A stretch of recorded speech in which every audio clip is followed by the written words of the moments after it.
नमस्कार, स्वागत आहे तुमचं मोरेताईंच्या रेसिपी या YouTube चॅनल मध्ये।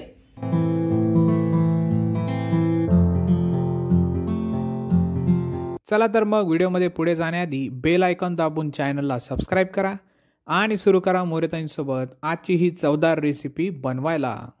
नमस्कार मंडळी, आज आपण एक नवीन रेसिपी करणार आहे। ताकातली कढी करणार आहे।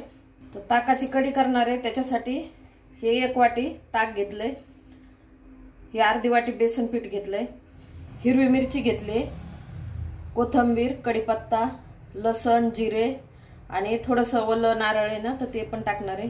छान लागते नारळ टाकलं ना आपण तर कढी छान लागते। आता हिरवी मिरची, लसण, जिरे मी बारीक करून घेते। हिरवी मिरचीचं वाटण मी हे असं वाटून घेतलंय, खोबरं त्याच्यामध्येच, लसण, जिरे, कोथिंबीर टाकली थोडी आणि असं वाटण केले। आता आपण कढी करायला घेऊ। आता आपण या भांड्यामध्ये ताक टाकलेले, तर आधीच मी काय करणार आहे, हे बेसन पीठ ताकामध्ये मिक्स करणार आहे। आपल्याला जेवढं लागतं तेवढं घ्यायचं। कुणाला कसं आहे, घट्ट कढी आवडते, कुणाला पातळ आवडते, म्हणजे कुणाला नुसतं जेवण करताना प्यायला आवडते वाटीनं, तशी पण छान लागते। आणि कुणाला भातासोबत, पोळीसोबत, भाकरीसोबत पण छान लागते। तर आम्हाला थोडीशी अशी घट्ट लागते ना, त्याच्यामुळे मी थोडंसं जास्तच बेसन पीठ टाकणार आहे आणि पूर्ण बेसन पीठ याच्यात मिक्स करणार आहे। तर बेसन पीठ ताकामध्ये मी असं छान मिक्स करून घेतलंय।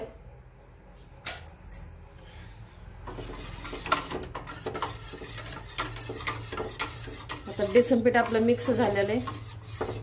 तर काय थोडंसं माझं ताक जर आंबटच आहे ना, त्याच्यामुळे मी जास्त पण टाकले बेसन पीठ आणि आम्हाला घट्ट पण लागते। तर अशा पद्धतीनं एकदा करून बघा, कारण कढी ना सगळ्यांच्याच घरी होते, पण वेगवेगळे असते करण्याचे प्रकार। तर माझ्या पद्धतीने एकदा नक्की करून बघा। वल्ल नारळ किंवा सुक्क, वल्ल नसलं तर सुक्क नारळ टाकलं तरी चालतंय आणि थोडासा गूळ टाकायचा, इतकी मस्त लागते। एकदा नक्कीच तुम्ही करून बघा।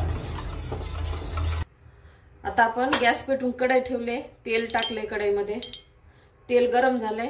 आता अर्धा चमचा मोहरी टाकू, मोहरीला छान तडतडू द्यायचं आणि जिरे पण चांगले तडतडल्यावरच आपण कढीपत्ता टाकणार आहे। आता दोन्ही पण छान झालेले। कढीपत्ता टाकला, कढीपत्त्याशिवाय तर कढी छानच लागत नाही। कढीपत्ता टाकला, मस्त आता तडतडला। आता आपण हिरवी मिरचीचं वाटण टाकून देऊ।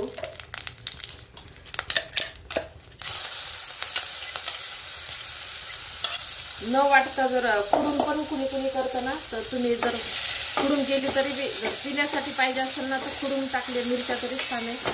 पण असं बारीक कुटलं ना तर एक जीव होते सगळं आणि कढी एकदम भारी लागते। आता आपण याला चांगलं मिरच्याला तळून घेऊ तेलामध्ये। थोडीशी हळद टाकू,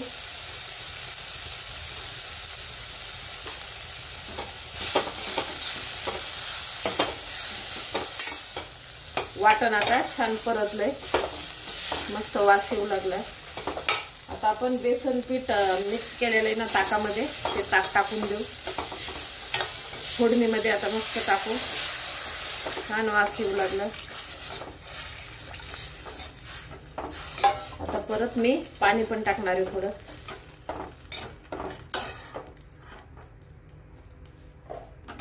आता आपण पाणी टाकू, जेवढं तुम्हाला पाणी लागतं का तेवढं टाकून घ्यायचं। ताकाच्या डब्याला थोडं विसळून टाकू,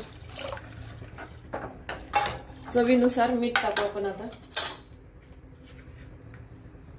1 चमचा मीठ टाकलं, थोडंसं वरती कोथिंबीर टाकू। कोथिंबीर आपण वाटणात पण वाटून पण टाकलेली ना, त्यानं कढी पण छान होते, पुन्हा वरतून पण टाकायली।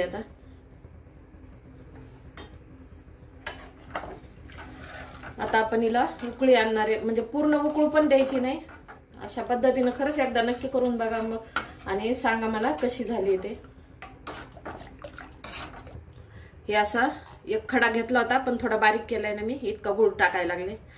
सगळं पूर्ण टाकल्यानंतर आपल्याला गूळ टाकायचा आणि आता फुल गॅस करून ना उकळायचं त्याला। पण उकळी अशी बाहेर आली नाही पाहिजे, आतल्या आत उकळ पाहिजे, असं आपल्याला हलवत राहायचं। म्हणजे पूर्ण भाजीला कशी उकळी फुटते तशी फुटू द्यायची नाही, त्यानं कढी फुटते. आता हे असं खालून मोठा गॅस करून आपल्याला असं हलवत राहायचंय.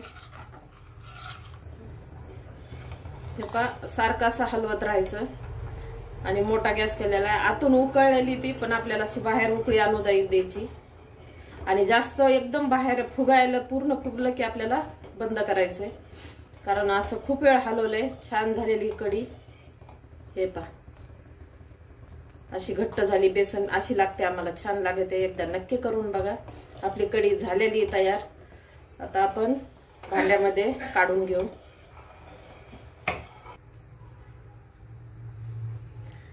अशा प्रकारे ताकाची कढी तयार आहे. एकदा नक्की ट्राय करा आणि कमेंटमध्ये कळवा. तुम्हाला हा व्हिडिओ आवडला असेल तर लाईक करा आणि अशाच प्रकारच्या चवदार आणि चमचमीत रेसिपीसाठी सबस्क्राईब करा आणि कमेंटमध्ये कळवा तुम्हाला कोणत्या रेसिपीज बघायला आवडतील. पुन्हा भेटूया एका नवीन रेसिपीसह एका नवीन व्हिडिओमध्ये. धन्यवाद.